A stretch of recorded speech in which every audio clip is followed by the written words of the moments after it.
paz do Senhor, amadas Déboras, bom dia, excelente semana. Deus é conosco, com a nossa casa e com todos aqueles que intercedemos. Estamos aprendendo mais sobre oração e dependência a partir deste homem intercessor, Neemias, que está no capítulo 1, versículo 4. E aconteceu que, quando eu ouvi estas palavras, assentei-me e chorei. E me enlutei por alguns dias e jejuei e orei diante do Deus dos céus. Nós somos as intercessoras deste tempo, no jar de Deus, pois aqui nós temos muitos ensinamentos neste livro. Vamos subir um pouquinho para o versículo 2.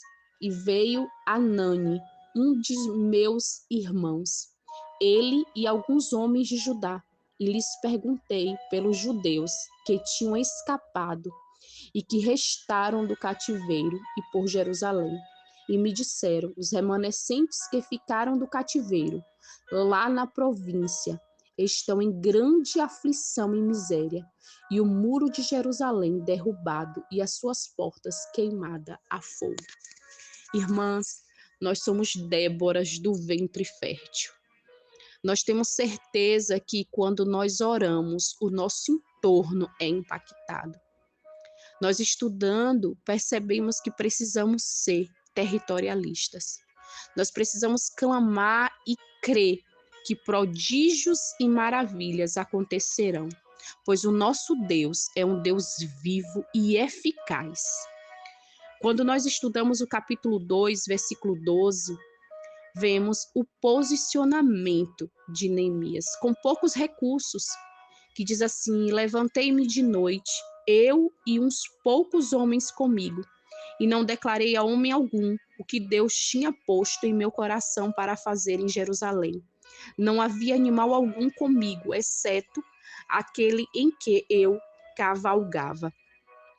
Nós temos sim oração, jejum, atos proféticos e o profetizar da palavra de Deus.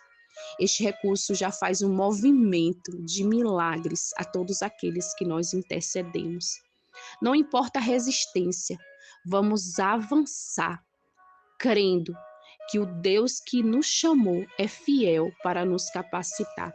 Olhando para este homem, houve resistência, houve sim batalhas que podemos dizer hoje como espirituais, mas ele continuou e teve discernimento.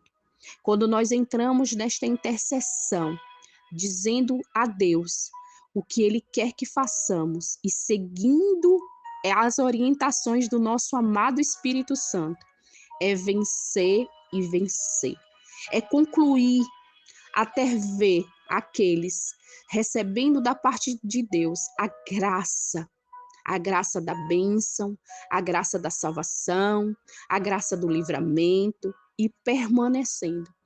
Se vier resistência, vamos entender que a nossa luta não é contra carne ou sangue, mas contra principados. E servimos a um Deus que é Senhor, o Deus dos exércitos, o maior, o poderoso. E aí nós vamos para o capítulo 4, versículo 9.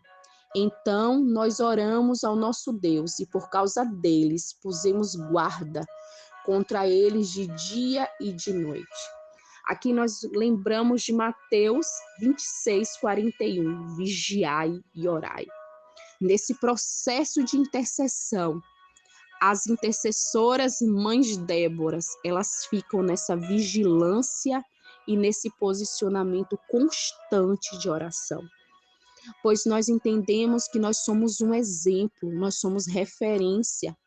E o que vier até nós como notícia, como pedido de oração, nós vamos continuar até ver a edificação das vidas. Sejam elas nossos filhos, sejam eles nossos amigos, sejam eles até aqueles que acham eles que são os nossos inimigos. Pois o intercessor, ele não tem inimigo. O intercessor, ele ora, ele sempre está disponível para o serviço de Jesus. E o serviço que Jesus fez aqui na terra foi amar os teus inimigos. Então, nós vamos nos empenhar nessa vida de caráter transformado e vamos nos posicionar em oração e vamos ver a edificação. Louvado seja o nome do Senhor Jesus. E já seguindo para o capítulo 6, louvado seja o nome do Senhor Jesus. Nós vemos aqui versículo 19.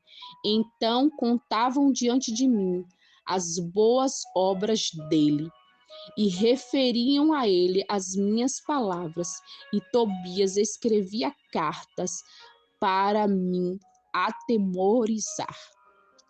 Irmãs, o Espírito Santo, ele é tão cuidadoso que ele não nos deixa sem ter o discernimento e a percepção no processo de intercessão.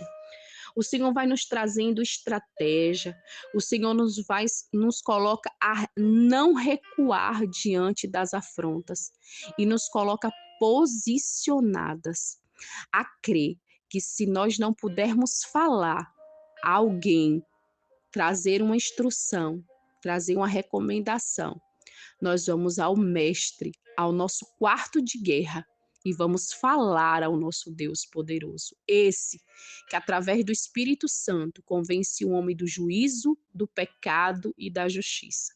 Então, não existirá causa perdida, pois o nosso Deus nos trará estratégias. Louvado seja o nome do Senhor Jesus. Eu finalizo dizendo para ti que nós vamos conseguir, que a nossa casa será uma casa de bênçãos e tudo que precisarmos, o Senhor vai nos trazendo direção, porque nós cremos que nada está perdido, pois diz assim em Miqueias 7, aleluias, diz assim em Miqueias 7, 7, mas quanto a mim, esperarei no Senhor, esperarei no Deus da minha salvação. O meu Deus me ouvirá. Tu, inimiga minha, não te alegres de mim, por eu ter caído, pois levantar-me-ei. Mesmo que more em trevas, o Senhor será a minha luz. O Senhor está contigo, o Senhor está conosco. Vamos vencer, pois somos intercessoras. E no Senhor vamos ter resultados maravilhosíssimos. Em nome de Jesus. Excelente semana.